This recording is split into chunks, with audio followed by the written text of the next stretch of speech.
예배드리는 성도들에게 하나님께서 복 주시고 지켜주시고 은혜와 평강 주시기를 주님의 이름으로 축원합니다.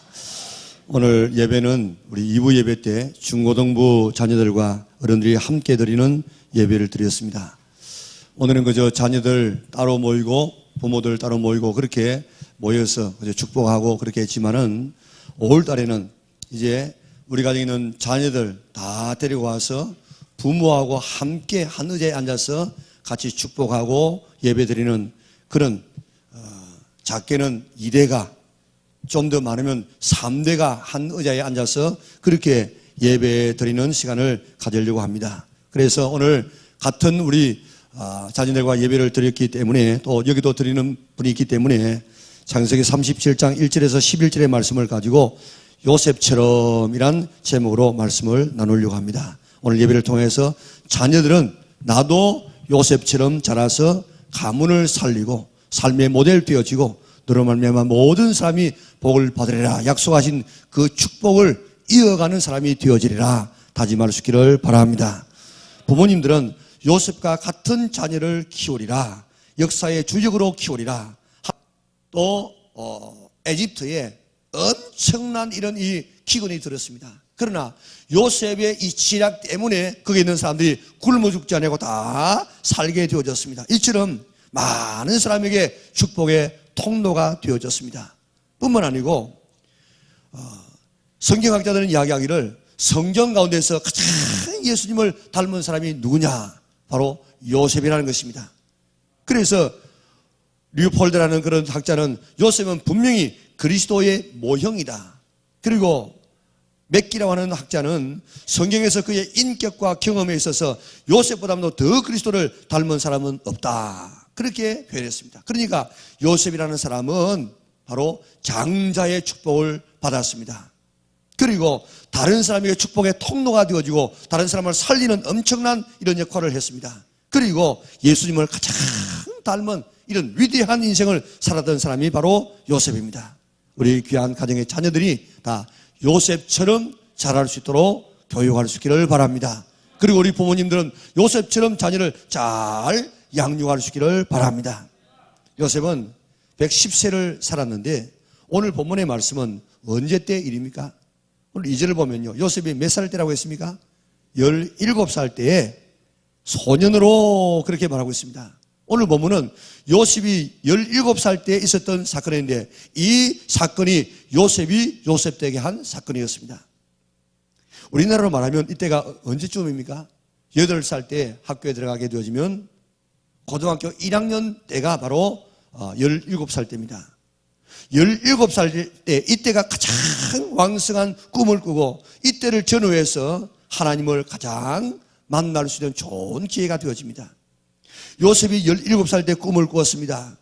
하나님 주시는 신령한 꿈을 꾸었습니다. 자녀들이나 부모가 이 시기를 잘 선용해야 됩니다. 특별히 중고등부 때 자녀들이 하나님의 집에서 있으면서 예배를 귀중하게 여기고 또 하나님을 인격적으로 만나는 그런 기회로 이 시기에 잘 선용해야 됩니다. 그런데 많은 부모들이 공부하는 이 시기라고 해가지고 주일날 그저 학관에 보내고 학원에 보내고 그래서 예배 안 드리고 주일을 범하게 만들고 수련회 같은 데 참여하지 않아서 그저 믿음에서 떠나게 하는 경우가 있는데 그렇게 되어지면 학교는 좀 좋은 데 나올는지 몰라요. 또 돈은 좀 더 잘 벌는지 모릅니다. 그러나 자녀나 부모가 마지막에는 얼마나 큰 후회를 하는지 모릅니다. 중고등학생 때 꼭 하나님을 만나게 할 수 있는 우리 영락의 온 성도들 될 수 있기를 바랍니다. 저도 어머니 뱃속부터 교회를 다녔습니다마는 17살 때 고등학교 입학하면서 하나님을 인격적으로 만나게 되어졌습니다. 하나님을 인격적으로 만나고 예수님께서 나 같은 죄인을 위해서 이렇게 십자가에서 못 박혀 죽으시다니 그러면 나는 주님을 위해서 어떻게 할 것인가. 그때 내가 목회자가 되어가지고 평생 내 삶을 하나님 앞에 바쳐야 되겠다. 그렇게 계획을 했습니다. 그러고 나니 하나님께서 신령한 꿈을 꾸게 해주었어요. 50년이 다 돼가는 그때의 꿈이지만은 지금도 어제 저녁에 꾼 꿈과 같은 생생한 꿈으로 기억되고 있고 그 꿈만 생각하면 지금도 힘이 부쩍부쩍 생기게 되어집니다. 초등학교 때도 하나님을 만나는 경우가 많지만은 가장 하나님을 만나기 쉬운 시기가 중고등학교 학생 때입니다. 우리 중고등부 때 하나님을 만날 수 있도록 부모님은 최선을 다하고 계획적으로 기회를 만들어서 하나님을 만날 수 있는 기회를 줄 수 있기를 바랍니다. 너무 늦게 만나게 되어지면 아픔을 통하여서 하나님을 만나게 되어집니다. 부모님들은 꼭 중고등부 때 하나님을 잘 만날 수 있도록 지도할 수 있는 우리 영락의 온 성도들 되시기를 바랍니다. 지난주에도 말씀드렸습니다. 참 아버지는 누구라고 했습니까? 하나님이 참 아버지시고 우리는 하나님의 대리자예요. 하나님 아버지의 그림자예요. 그런데 오늘 우리가 해야 될 일은 참 하나님 아버지를 만나도록 하는 것이 부모에게 있어서 최고의 사명인 줄 믿으시기를 바랍니다. 그 하나님 아버지를 만나면요, 그 하나님께서 꿈을 줍니다. 성실함을 줍니다. 앞길을 인도합니다. 모든 다른 것을 책임져 주시는 줄 믿으시기를 바랍니다. 어떠하든지 내 자녀가 하나님을 만날 수 있도록, 인격적으로 만날 수 있도록 너무 늦지 아니하게 중고등학교 학생 때 꼭 만날 수 있도록 우리 부모님들은 기도하고 그렇게 전략을 세울 수 있기를 바랍니다. 요셉이 17살 전에 야곱이 한 일이 뭐겠습니까? 오늘 3절을 보면요, 요셉은 노년에 얻은 아들이므로 이스라엘이 여러 아들들보다 그를 더 사랑했다 그랬습니다. 요셉은 노년에 얻은 아들일 뿐만 아니라 사랑하는 아내 라헬을 통해서 얻은 아들이었기 때문에 특별히 사랑했습니다. 부모가 자녀를 편애해서는 안 되겠죠. 그러면 자녀들이 상처를 입습니다. 그것 때문에 야곱이 20년 이상 피눈물 나는 그런 인생을 살았습니다. 편애해서는 안 되는데, 그러나 오늘 야곱은 요셉을 사랑했다고 했습니다. 부모가 자식을 사랑하지 않는 부모가 어디에 있겠습니까? 그러나 사랑할 줄을 모르는 부모들이 너무너무 많아요. 사랑하는 방법을 너무너무 모릅니다. 그래서 우리는 최선을 다해서 자식을 사랑하는데 자녀들은 그것을 느끼지를 못해요. 오늘 여러분들 집에 가서 한번 물어보세요. 너처럼 이렇게 좋은 아버지 어머니가 어디 있냐? 자, 뭐 걱정할 게 뭐 있냐? 뭐 그렇게 이야기 한번 해보세요. 이 세상에 너 아버지 엄마처럼 제일 좋은 아버지가 없지? 그렇게 물어보면요, 동의하는 애들이 별로 없다고요. 왜 그러냐 하면 우리는 자식을 사랑하는데 자식이 사랑을 느낄 만한 이런 방법으로 사랑하지 않습니다. 우리는 잘 먹이고 잘 입히고 그저 좋은 컴퓨터 사주면 이것이 자식에 대한 사랑인 줄 알고 내가 사랑한 줄 아는, 사랑한다고 생각하는데 실제적으로 자식은 그거를 통해 가지고 사랑을 못 느낀다고요. 그런데 왜 그렇겠습니까? 오늘 여러분들은, 우리 아버지 세대는 부모로부터 사랑을 받아보지 못했어요. 그저 아주 엄격하고 그저 좀 멀리하고 하는 이런 것이 아버지 상으로 우리가 지금까지 받아들였습니다. 그렇기 때문에 우리가 사랑도 받아본 사람이 그 사랑을 할 수 있습니다. 그런데 아버지로부터 사랑을 받아보지 못했기 때문에 우리는 자식을 어떻게 사랑하는지를 모른다고요. 그래가지고 내 방법으로 사랑하다가 보니까 자식이 그 사랑을 느끼지 못할 때가 참 많이 있습니다. 이제 우리가 좀 사랑을 느낄 수 있도록 할 수 있기를 바랍니다. 태어나서 유치원 때, 초등학교 때 늘 부모가 가까이 해야 돼요. 안아줘야 됩니다. 스킨십 해야 됩니다. 그리고 머리에 손을 얹고 축복기도 하고 또 안고 축복기도 해서 늘 너는 소중한 사람이다. 너는 복받은 사람이다. 복받아야 될 사람이다. 그렇게 늘 주지를 시켜야 됩니다. 하루에 적어도 자녀들, 이제 뭐 다 큰 자녀들은 그렇게 할 수 없지만도 집에 있는 자녀들은 적어도 우리 하루에 한 번씩은 부모가 축복할 수 있기를 바랍니다. 제일 좋은 시기가 바로 애들이 학교 갈 때, 등교할 때 그 부모가 자녀를 위해서 축복해 주면은 그런 이 환경 속에서 자라나는 이런 이 자녀는 절대로 부모에게 반항할 수가 없습니다. 우리는 그런데 돈 버느라고 자녀와의 관계가 아주 멀어지고 있습니다. 그래도 기도해 주지 못합니다. 알아주지 못합니다. 많은 부모들이 그저 자기가 뭘 사주는 이것으로 부모의 사랑을 다했다고 생각하는데 자녀들은 그렇게 느끼지 않습니다. 그러다가 중학생이 되고 고등학생이 되면 통제가 안 되어져요. 자녀를 한번 안아주는 것도 안아주고 싶은데 부모가 겁이 나서 못 안아줘요. 유치원 때, 초등학교 때 계속해서 안고 축복하고 그렇게 해주면은 이제 중학교 때 가서라도 안아줘도 괜찮고 고등학교 때 안아줘도 괜찮고 또 그 자녀가 아예 학교 갈 때 머리 내밀고 기도해 주세요. 그렇게 하게 되어지는데 그런 훈련이 안 되어져 있으면은 그게 통제가 안 되어져요. 그렇기 때문에 어릴 때에 거절할 수 없는 사랑, 하나님의 축복을 늘 부어주는 이런 사랑을 가지고 자녀를 잘 사랑하고 축복할 수 있기를 바랍니다. 사랑도 때가 있습니다. 때가. 자, 야곱은 요셉을 사랑했습니다. 야곱이 요셉을 사랑해서 어떻게 했습니까? 무슨 옷을 지어 입혔다고요? 채색 옷을, 예전에는 뭐 채색 옷을 지어 입혔다 그랬는데 이 채색 옷이라는 이 말도 원어의 뜻은 물론 화려한 옷이지만도 손바닥과 발바닥이라 그런 뜻입니다. 손바닥과 발바닥까지 닿을 정도로 긴 옷을 말하고 있습니다. 이 옷은 귀족이나 왕의 자녀들이 입는 그런 신분이 높은 사람들이 입는 그런 귀한 옷을 말하고 있습니다.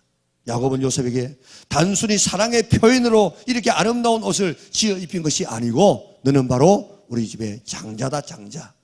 아브라함과 이삭과 야곱으로 흘러내려가는 이 신앙의 계대를 너를 통해서 지금 이어가야 돼. 너가 지금 축복의 물꼬야. 그렇게 지금 말하고 있습니다. 왜냐하면 이때 벌써 아직까지 이삭이 지금 살아있을 나이입니다. 그러니까 너 할아버지에게 이렇게 하나님께서 이렇게 약속해 주었어. 너 자녀들에게 다 이렇게 축복한다고 약속해 주었어.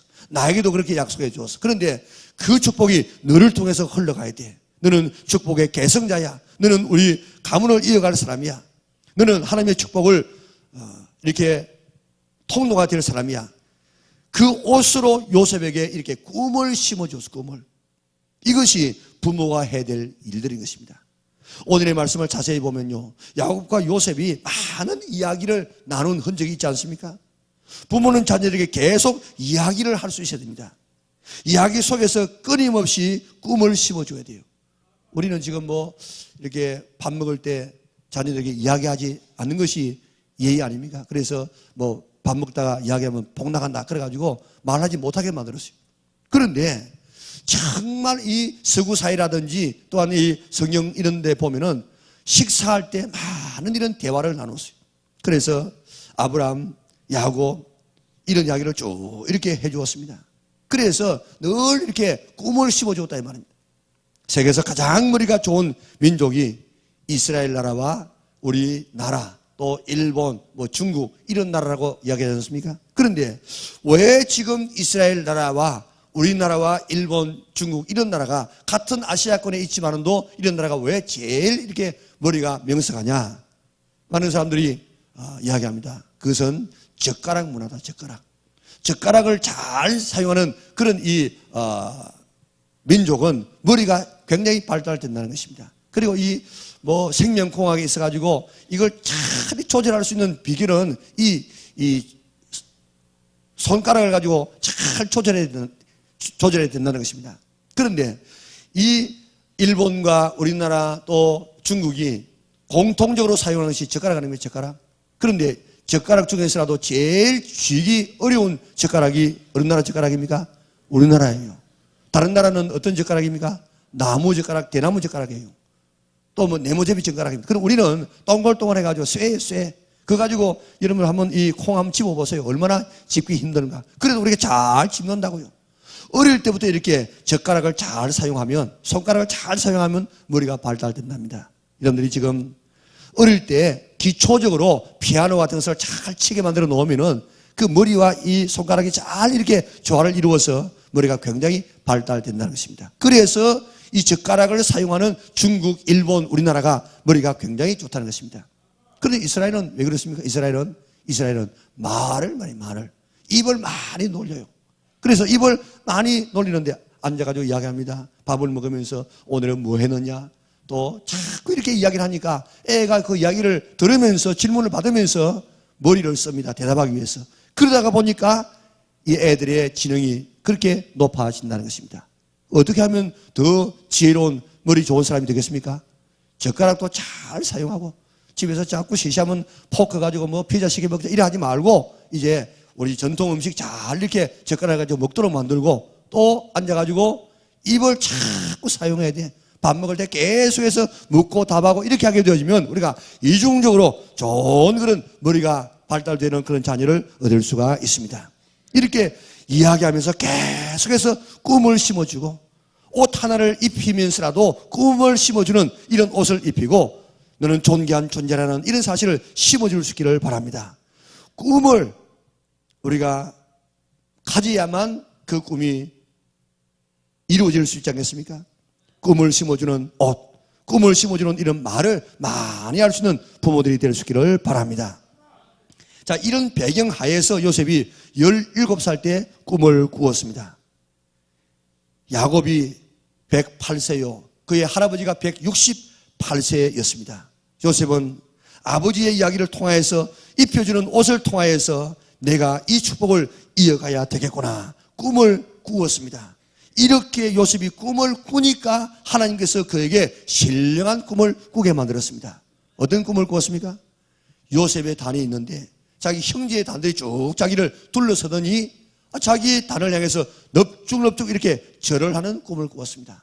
한 며칠 뒤에 또 꿈을 꾸었습니다. 이제는 해와 달과 11별이 자기를 향해서 꿈을 꾸는데 그걸 갖다 다 자기 부모님이 또 형제가 있는데 이야기를 했습니다. 아버지가 무슨 그런 꿈을 꾸냐고. 아니 정말로 내 아버지가 내 엄마가 뭐 너 형제가 내게 절할 줄 아느냐? 그렇게 나무라기는 했지만은 그 뒤에 뭐라고 이야기합니까? 그 아버지는 그 말을 마음에 간직해 두었더라. 요셉은 꿈이 있었기 때문에 하나님이 그 꿈을 꾸게 만들어 주었습니다. 우리가 어제 저녁에 꾸었던 그 꿈 잊어버리면 그런 개꿈입니다. 그런데 하나님께서 주시는 신령한 꿈이 있는데 그 꿈은 성령으로 꾸게 하는 꿈입니다. 그 꿈은요 우리가 죽을 때까지 잊어버리지 않습니다. 아무리 시간이 많이 가도 어제 꾼 꿈하고 똑같은 꿈으로 기억되어집니다. 사도행전 2장 17절에 보니까 내가 말세 내 영을 모든 육체에 부어주리니 너희 자녀들은 예언할 것이고 너희 젊은이는 환상을 보고 너희 늙은이는 꿈을 꾸리라 했습니다. 늙은이도 꿈을 꾸게 될 것이라고 했습니다. 어떨 때요? 성령 충만 받으면. 젊은이는 환상, 비전 이것도 꿈이에요. 너희 자녀들은 예언할 것이라고 했는데 예언도 이게 꿈입니다. 그러니까 성령님 임하면 꿈꾸는 사람이 되리라고 했습니다. 오늘 이런 신령한 꿈을 꿀 수 있는 성도들 될 수 있기를 바랍니다. 기도하고 말씀 보면 하나님이 꿈을 꾸게 하십니다. 그런 꿈을 꾸시기를 바랍니다. 애들에게 꿈을 꾸게 해달라고 기도할 수 있기를 바랍니다. 오늘 대부분의 청소년들의 꿈이 뭡니까? 다 이 가수, 뭐 배우 이런 거 되는 것이 애들의 꿈입니다. 그리고 뭐 의사, 그것도 의사도 뭐 내가 정말 이거 배워가지고 이 직업을 가지고 다른 사람에게 봉사하겠다는 것이 아니고 돈 많이 벌겠다는 것입니다. 이러한 시대에 우리는 신령한 꿈을 꾸게 할 수 있기를 바랍니다. 해와 달과 11별이 절하는 꿈, 하나님의 대리자로서 축복의 통로가 되는 이런 꿈을 꾸시기를 바랍니다. 우리나라에도 이런 공휴일이 많지 않습니까? 경축일이 많은데 미국에도 이런 공휴일이 많습니다. 그 가운데서 개인의 생일을 공휴일로 만든 사람이 두 사람이 있어요. 한 사람은 초대 대통령 조지 워싱턴입니다. 그의 생일을 국정일로 삼습니다. 또 한 사람은 마르틴 루터 킹 목사님인데 1월 15일 날이 그의 생일이라서 1월 15일 날 이제 그의 생일이 지나갔고 공휴일이 지나갔습니다. 그만큼 마르틴 루터 킹 목사님은 높이 평가를 받고 있습니다. 무엇이 그로 하여금 이렇게 온 미국 사람들이 존경하는 그런 인물이 되었겠습니까? 오직 한 가지, 그런 꿈의 사람이었습니다. 나에게는 꿈이 있습니다라는 유명한 연설이 있지 않습니까? I have a dream이라는 이 꿈, 그 연설이 그를 위대하게 만들었습니다. 나에게는 꿈이 있습니다. 언젠가 내 아이들이 피부색으로 평가받지 아니하고 인격에 따라서 평가받는 나라에서 사는 날이 올 것을 나는 꿈꾸노라. 언젠가 알라바마 주에서 흑인의 소년 소녀와 백인 소년 소녀가 손을 잡고 형제 자매로서 지내는 날이 올 것을 나는 꿈꾸노라. 이런 꿈을 그는 꾸고 자기의 책상 앞에다가 그 꿈이 어떻게 되는가 보자 이렇게 써붙여놓고 그 꿈을 실현하기 위해서 노력하지 않았습니까? 그의 꿈이 이루어져서 흑인 대통령이 재선되기까지 되지 않았습니까? 꿈은 반드시 이루어지는데 이런 신령한 꿈을 우리 자녀들이 꿀 수 있도록, 내가 꿀 수 있도록 기도할 수 있기를 바랍니다. 전남 시골에 영석이라는 소년이 있었습니다. 가난한 집에 태어나서 학교를 갈 수 없습니다. 그래서 그는 공부가 하고 싶은데 공부할 수 없으니까 하나님 나에게 공부할 수 있는 길을 열어 주시옵소서 하고 그는 기도하기 시작합니다. 어느 날 하나님께서 지혜를 다하여 주었습니다. 하나님에게 편지 쓰면 되겠다. 그래서 하나님 전상서, 예전에는 다 전상서 이렇게 하지 않았습니까? 전상서, 하나님 아버지 어린 저를 불쌍히 여기시고 진학의 길을 열어 주시옵소서. 그러면 평생 그 은혜를 잊지 아니하고 내가 보답하겠습니다. 눈물을 흘리면서 간절한 편지를 썼습니다. 그래서 우체통에 넣었습니다. 우체국에서 이제 편지를 배달하기 위해서 한번 분류를 해보는데 다른 데는 다 주소가 있는데 이 편지는 주소가 없어. 하나님 전상서라. 이걸 내버릴까 또 어떻게 할까 그렇게 고심하다가 그 지혜로운 그런 이 배달부였습니다. 그 지역에서 가장 존경받는 이준이라는 목사님에게 그 편지를 주었습니다. 이 목사님이 그 편지를 보고 감동되어졌어요. 이 애를 내가 공부시켜야 되겠다. 그래서 여러 길들을 통해서 공부를 시켰습니다. 한신대학에 들어갔습니다. 한신대학원을 졸업했습니다. 스위스 바젤 대학을 졸업했습니다. 신학 박사가 되었습니다. 그래서 한국신학대학 조직신학 교수가 된 오영석 목사님이십니다. 꿈이 문제입니다. 꿈만 있으면 이루어집니다. 특별히 하나님께서 주시는 이 꿈은 반드시 이루어지는 줄 믿으시기를 바랍니다. 요셉의 꿈은 해와 달이 절하는 그런 꿈이었는데 결국 그 꿈이 그대로 이루어지지 않았습니까? 꿈을 꿀 수 있기를 바랍니다. 자녀에게 꿈을 꾸게 해달라고 하나님 앞에 기도할 수 있기를 바랍니다. 그래서 그 꿈을 붙들고 살면 꿈은 반드시 이루어져서 하나님께서 쓰시는 인물이 되는 줄 믿으시기를 바랍니다. 피카소와 반 고흐는 위대한 화가입니다. 대단한 재능을 가지고 있었던 화가였는데 그의 인생은 완전히 딴판입니다. 어떤 의미에서 고흐는 더 피카소보다도 더 재능이 많았다는 그런 평가를 받기도 하는데 피카소는 그의 그림으로 30대 백만장자가 되어지고 그는 내가 곧 천만장자가 되었으면 좋겠다. 그렇게 입버릇처럼 이야기하더니 오래지 않아서 억만장자가 되어졌습니다. 부와 명예를 다 독차지하게 되어졌습니다. 그러나 고흐는 평생 돈을 많이 보지 못했습니다. 20대에도 그는 가난해서 절절매고 30대도 죽을 때도 그는 돈 한 번 없이 죽었습니다. 이런 차이가 어디서 난 줄 아십니까? 피카소는 항상 성공을 꿈꾸었습니다. 성공을 말했습니다. 그런데 고흐는 나는 이렇게 비참하게 살다가 이렇게 비참하게 죽을까 보다. 내하고 돈하고는 전혀 인연이 없는가 보다. 나는 불행은 나를 떠나지 않을 것 같다. 늘 이렇게 참 부정적인 말을 하면서 꿈을 이야기하지 않았습니다. 그 길과 그는 정말 참 비참하게 그는 세상을 떠나고 말았습니다. 꿈을 꿀 수 있는, 꾸게 할 수 있는 부모들 될 수 있기를 바랍니다. 꿈이 사람을 만들어갑니다. 옷을 하나 입혀도 말을 하면서라도 계속해서 꿈을 심어주는 부모가 될 수 있기를 바랍니다.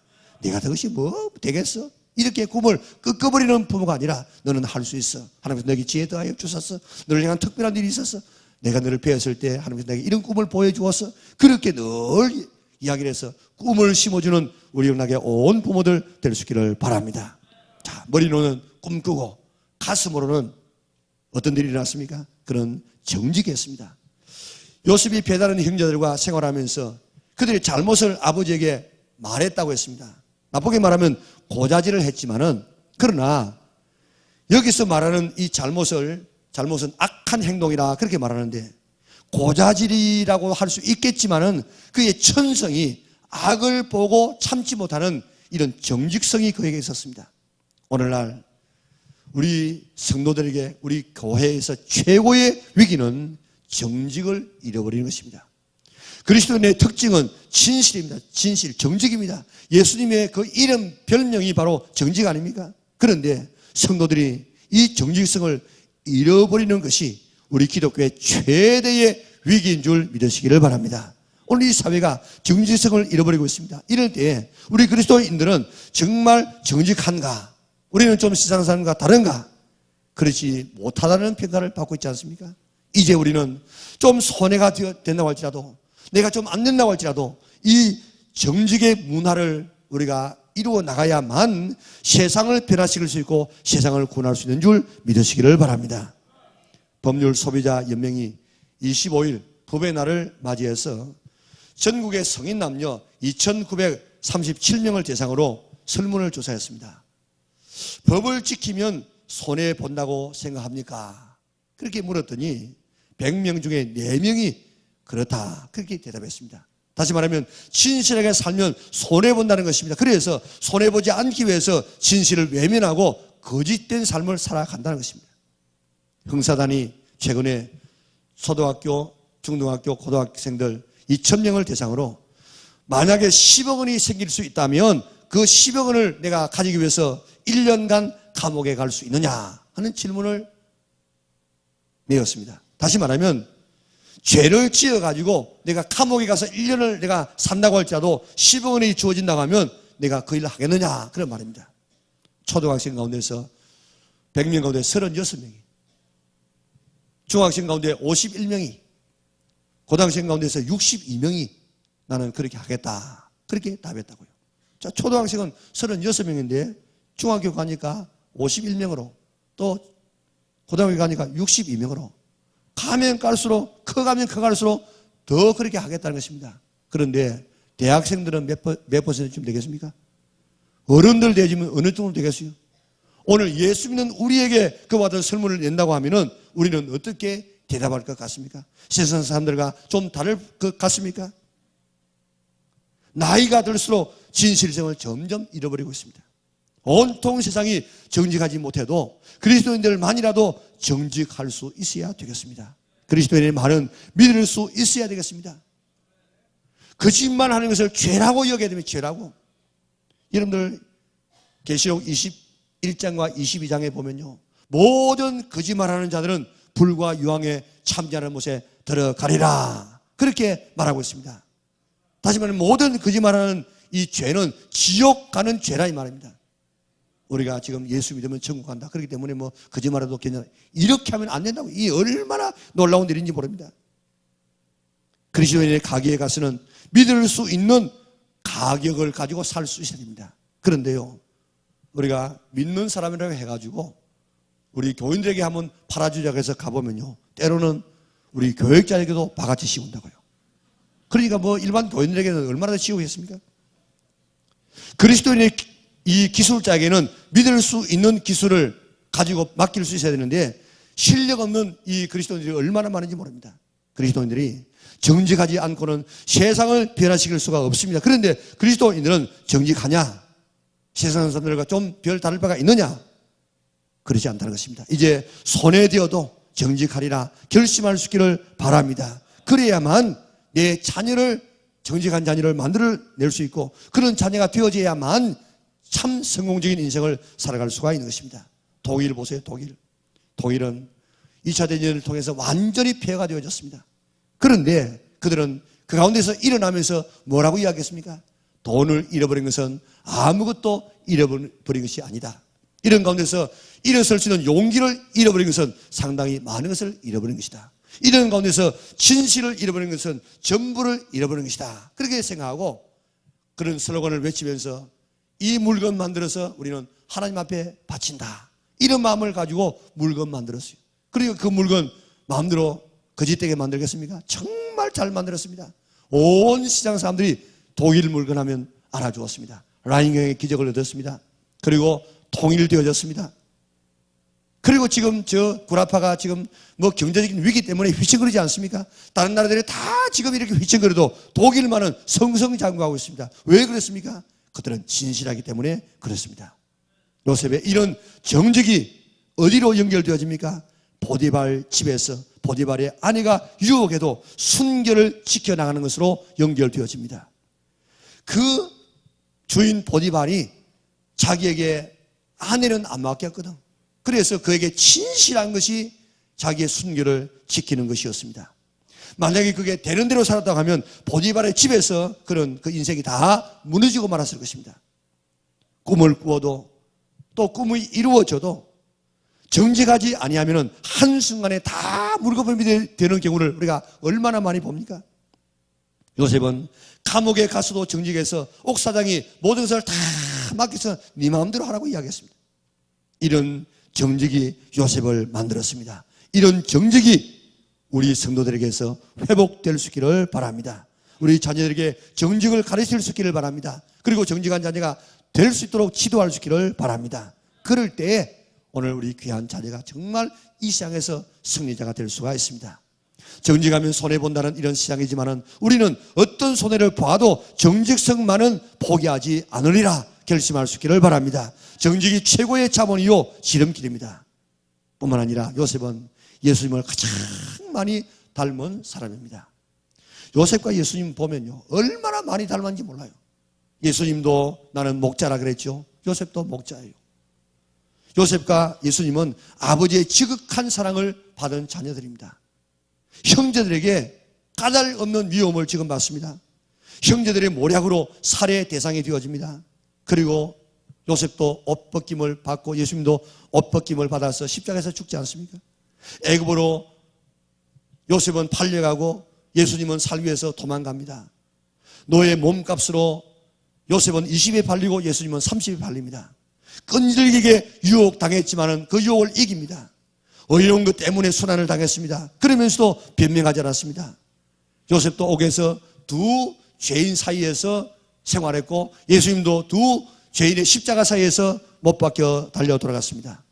고난 후에 이 요셉은 총리가 되어지고 예수님은 하나님 우편에서 모든 무릎을 예수님 앞에 꿇고 모든 입으로 예수님을 주님이라고 고백하는 존귀한 자리에 올라서게 되었습니다. 높임받은 이후에 요셉은 아스나시라는 이방 여자를 아내로 맞이하고 예수님은 우리와 같은 이방 교회를 그리스도의 신부로 맞이하게 되어졌습니다. 공생애가 시작할 때 요셉도 30이었고 예수님도 30이었습니다. 굶주리는 사람을 다 먹여 살리는 이런 위대한 일들을 예수님과 요셉은 했습니다. 자, 보면은 요셉은 너무나도 예수님을 닮았습니다. 그런데 오늘 우리 신앙생활 자체가 예수님을 닮아가는 것이 우리의 신앙생활입니다. 여러분들 슈바이처 보세요. 슈바이처는 꿈을 가졌는데 나도 예수님처럼 살아가리라 그런 꿈을 가졌어요. 그래서 예수님이 30살 전에 다 준비를 하고 30살부터 사역에 나선 것처럼 나도 30살까지는 이제 공부하고 30살이 되어지면 나도 예수님처럼 그렇게 살아가리라. 그런 목사의 아들로 태어나가지고 예수님께서 사신 그 모습대로 살아가려고 노력하다가 보니까 20세기에 성자가 되어졌습니다. 예수님처럼 살아가리라고 하는 이런 꿈을 우리 자신이 가질 뿐만 아니라 우리 자녀들에게 그런 꿈을 심어줄 수 있는 우리 영락의 온 성도들 될 수 있기를 바랍니다. 그래서 예수님을 모델 삼고 살아서 작은 예수로 태어날 수 있는 우리 가정의 자녀들 될 수 있기를 바랍니다. 야곱은 자기보다도 더 나은 아들을 키웠습니다. 이런 요셉이 이렇게 정직했는데 아버지 본받아 가지고 정직한 것이 아닙니다. 아버지는 말 그대로 야곱은 발꿈치를 잡았다 사기꾼이에요. 도둑놈이에요. 그런데 어떻게 이렇게 위대한 아들이 태어났는지 모릅니다. 오늘 우리의 가정의 자녀들이 나보다도 부모보다도 더 예수 잘 믿는 더 진실한 이런 자녀를 키워내는 것이 최고의 축복이요 부모로서의 성공인 줄 믿으시기를 바랍니다. 이제 자녀를 요셉처럼 키울 수 있기를 바랍니다. 꿈을 가지도록 옷을 입혀도 말을 해도 늘 그렇게 꿈을 갖도록 지도하시기를 바랍니다. 그리고 정직할 수 있도록 잘 지도할 수 있기를 바랍니다. 예수님을 닮아갈 수 있도록 그렇게 지도할 수 있기를 바랍니다. 그래서 가정의 자녀들은 요셉처럼 다 되어져서 기도하여서 하나님 주시는 그런 신령한 꿈을 꾸는 자녀가 되어지고 또 옥에 들어가도 아무리 손해보더라도 정직을 잃어버리지 않는 우리 가정의 자녀가 되어지고 예수님을 닮으려고 노력하여서 작은 예수로 나타나는 자녀가 될 수 있기를 바랍니다. 그래서 신앙의 장자들이 다 될 수 있기를 바랍니다. 축복의 통로가 되어서 수많은 사람에게 축복을 나누어주는 성도들 되시기를 바랍니다. 예수님을 닮은 참 인간의 모델 될 수 있기를 바랍니다. 하나님의 축복을 이어가는 이런 우리 영락의 온 성도들 될 수 있기를 주님의 이름으로 축복합니다. 사랑 많으신 아버지 하나님, 하나님의 은혜와 사랑을 참으로 감사를 돌리옵나이다. 하나님께서 우리에게 생육하고 번성하며 땅에 충만하라고 하시는데 이것을 자녀를 통해서 이 축복을 이어가야 되는데 우리 가정에 있는 자녀들은 부모보다도 더 내려가는 더 못하는 자녀가 한 사람도 없도록 은혜 베풀어 주시고 부모보다도 더욱더 예수님 잘 믿는 꿈을 가지고 살아가는 자녀, 그리고 예수님을 닮아가는 귀한 자녀, 정직한 자녀가 될 수 있도록 은혜를 베풀어 주시옵소서. 그래서 하나님의 축복의 통로가 되어져서 신앙의 장자들이 다 되게 도와주시기를 원하옵나이다. 그래서 오늘 이렇게 기독교 모든 이런 지탄을 받는 이런 시대 속에서 정말 하나님의 자녀로서 새로운 기독교 문화를 만들어갈 수 있는 우리 성도들과 우리 가정에서 자라나는 자녀들 다 되게 축복하여 주시옵소서.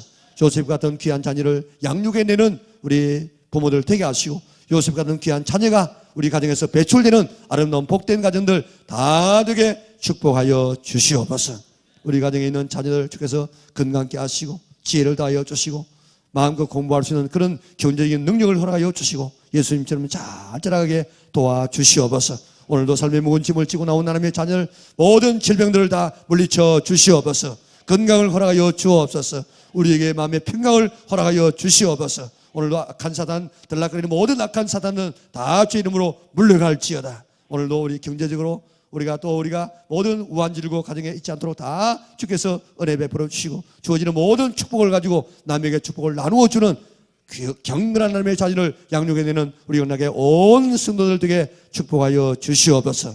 한 주간도 주 안에서 성리케 도와주시고 주님과 동행하게 하여 주시고 악한 사들의 유혹당하지 않도록 도와주시고 질병과 이런 사고에 노출되지 않도록 불담으로 지켜 보호하여 주시옵소서.